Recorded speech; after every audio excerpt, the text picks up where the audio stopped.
Welcome friends, मैं संजय कुमार सोनी। आज मैं आपको इस वीडियो में सिखाऊंगा नेस्टिंग ऑफ स्ट्रक्चर, यानी स्ट्रक्चर की नेस्टिंग कैसे की जाती है। तो वीडियो के अंत तक बने रहें ताकि आपको उसके लेक्चर, नोट्स, प्रोग्राम और स्क्रीन की आउटपुट भी मिल जाए। ओके, आइए समझते हैं कि नेस्टिंग ऑफ स्ट्रक्चर क्या होता है, यानी स्ट्रक्चर की नेस्टिंग कैसे की जाती है। नेस्टेड इफ़ भी आपने पढ़ा होगा, तो उस समय भी एक चीज़ आपने देखा होगा कि जब एक इफ़ के अंदर दूसरा इफ़ होता था तो उसे हम नेस्टेड इफ़ कहते थे। इसी तरह जब हम एक स्ट्रक्चर के अंदर दूसरा स्ट्रक्चर यूज़ करेंगे तो उसे नेस्टिंग ऑफ स्ट्रक्चर कहेंगे। जैसे हमने क्या किया कि सपोज करिए स्ट्रक्ट बनाया, स्ट्रक्ट EMP, ठीक है, और उसके अंदर हमने एक और स्ट्रक्ट बना लिया, स्ट्रक्ट माई EMP। क्या बना लिया? माई EMP, ठीक है।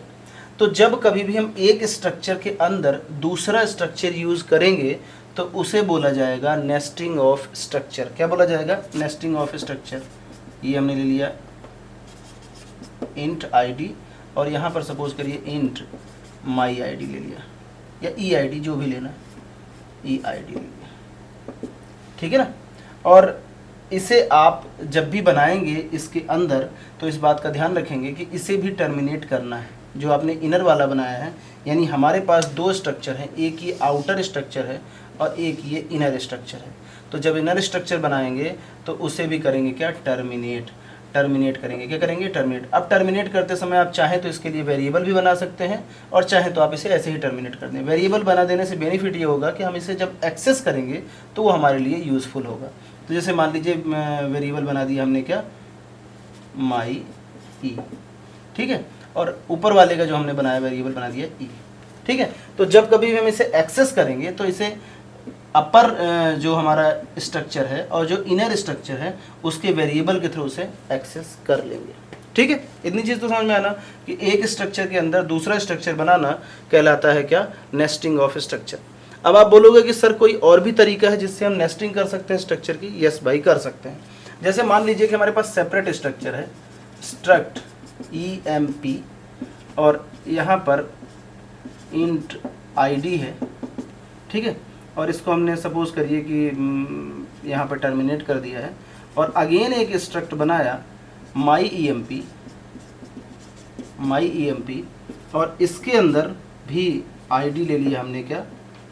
माई ID या EID, जैसा कि उसमें लिया है EID, ठीक है ना। ये हमने किया। तो यहाँ पर हमें नेस्टिंग अगर करनी है तो इसका रेफरेंस यानी इसका स्ट्रक्चर वेरिएबल हमें यहाँ बनाना पड़ेगा, यानी हम लिखेंगे स्ट्रक्ट EMP E। क्या लिखेंगे? Struct EMP E। तब हम ये जो वेरिएबल है इसके वेरिएबल के थ्रू हम यहाँ पर एक्सेस कर पाएंगे। क्या कर पाएंगे? एक्सेस कर पाएंगे।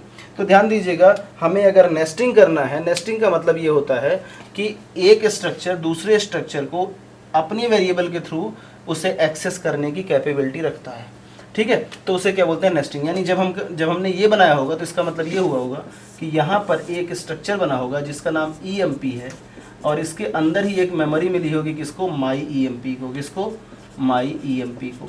तो जब भी कभी हमें एक्सेस करना होगा तो हम EMP के थ्रू माई EMP के एलिमेंट को एक्सेस कर सकते हैं, ठीक है। कितनी बात क्लियर है?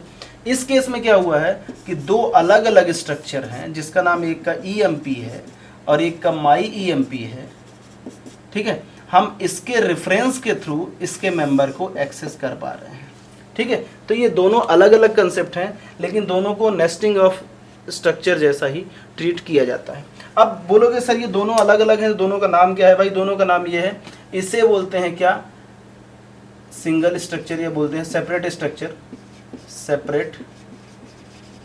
सेपरेट स्ट्रक्चर, और इसे बोलते हैं एम्बेडेड स्ट्रक्चर। क्या बोलते हैं? एम्बेडेड स्ट्रक्चर, ठीक है ना। इतनी बात क्लियर है? तो ये दो मेथड हैं, दोनों मेथड को हम प्रोग्राम के थ्रू समझते हैं, ज़्यादा बेहतर तरीके से आपको समझ में आएगा। ओके,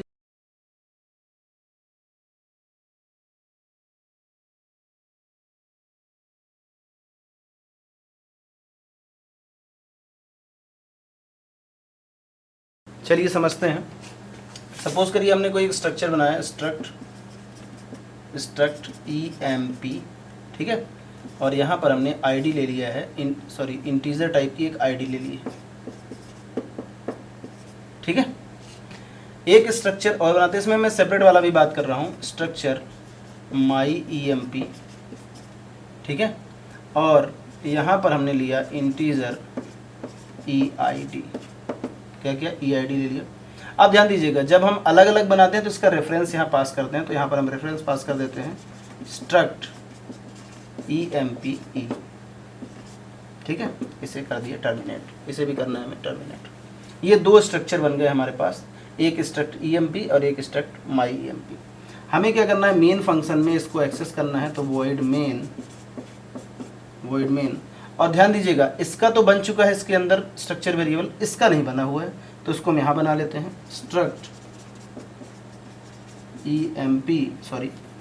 स्ट्रक्ट माई EMP। सपोज करिए E1 से बना लिया। अब ध्यान दीजिएगा, यहाँ पर एक E1 है जिसके अंदर E बना हुआ है।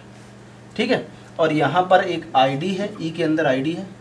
ठीक है, और E1 के अंदर E.ID है, E_ID। ठीक है, ये इनको मैं थोड़ा सा अलग तरीके से बता देता हूँ। ये स्ट्रक्चर वेरिएबल है। ठीक है, और ये जो ब्लैक में लिखे हुए हैं ये किस में है, उसके मेंबर है। हमें एक्सेस करना है, तो हम कैसे एक्सेस करेंगे, ध्यान दीजिएगा। हमें अगर EID को एक्सेस करना है तो डायरेक्टली हम क्या लिख सकते हैं, E1.EID इज इक्वल टू 101। इसे क्या करते हैं, इज इक्वल टू 101, ये डायरेक्टली यहाँ पे लिख सकते हैं। लेकिन अगर हमें ID को एक्सेस करना है तो हमें लिखना पड़ेगा E1.E.ID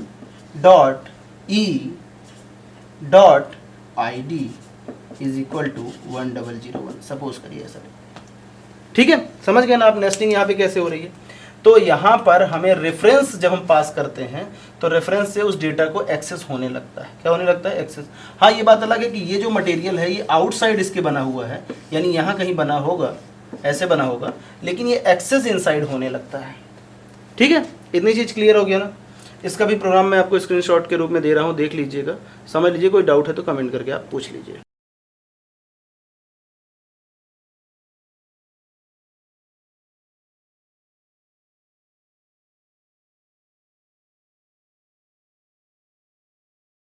चलिए अब एम्बेडेड के थ्रू समझ लेते हैं कि एम्बेडेड सिस्टम में हम कैसे अप्लाई करेंगे इसे। जैसे मान लीजिए कि स्ट्रक्ट EMP है और इसके अंदर इंटीजर ID है। ठीक है, और इसके अंदर हम लेते हैं स्ट्रक्ट माई EMP। ठीक है, और इसके अंदर इंटीजर EID, ये हमने ले लिया। जब इसको हम क्लोज कर रहे हैं तो यहाँ पर हम ले लेते हैं माई E। सपोज करिए स्ट्रक्चर वेरिएबल ले लिया, और जब ऊपर वाले को क्लोज करेंगे तो हमने ले लिया सपोज करिए E। ठीक है, इतना काम हमने कर लिया है, यानी हमने एक नेस्टिंग ऑफ स्ट्रक्चर बना लिया है जिसमें क्या होगा कि एक EMP नाम का मेन स्ट्रक्चर होगा जिसका स्ट्रक्चर वेरिएबल क्या है, E है। ये मेन स्ट्रक्चर है तो इसका स्ट्रक्चर वेरिएबल E हो गया। ठीक है, और उसके अंदर माई EMP नाम का हमारा स्ट्रक्चर है, जो इनर स्ट्रक्चर है, उसका स्ट्रक्चर वेरिएबल क्या हो गया, माई E। क्या हो गया, माई E। ठीक है, इतनी बात क्लियर है ना। अब हमें क्या करना है कि इनका डेटा एक्सेस करना है। इसके पास जो डेटा है, माई EMP के पास डेटा है EID, और इसके पास जो डेटा है वो क्या है, ID। हमें एक्सेस करना है, तो हम कैसे एक्सेस करेंगे, void main। ध्यान दीजिएगा, अगर ID को एक्सेस करना है तो directly E.ID is equal to 101 लिखना है तो लिख सकते हैं, कोई दिक्कत नहीं। लेकिन अगर इसको एक्सेस करना है तो क्या लिखना पड़ेगा, E.my_E_ID,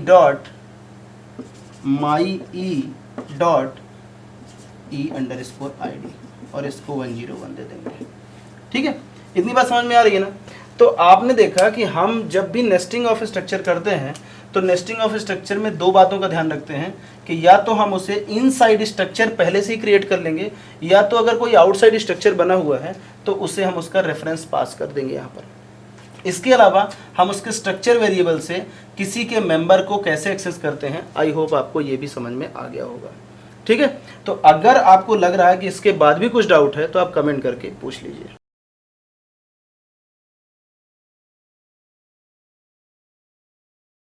वीडियो को आपने बहुत अच्छे से देखा, उसके लिए धन्यवाद। आई होप आपको वीडियो पसंद आया होगा। अगर वीडियो पसंद आया है तो उसे लाइक कर दीजिए। चैनल के लिए नए हैं तो चैनल को सब्सक्राइब कर लीजिए। इसे अधिक से अधिक शेयर करिए। Thank you so much.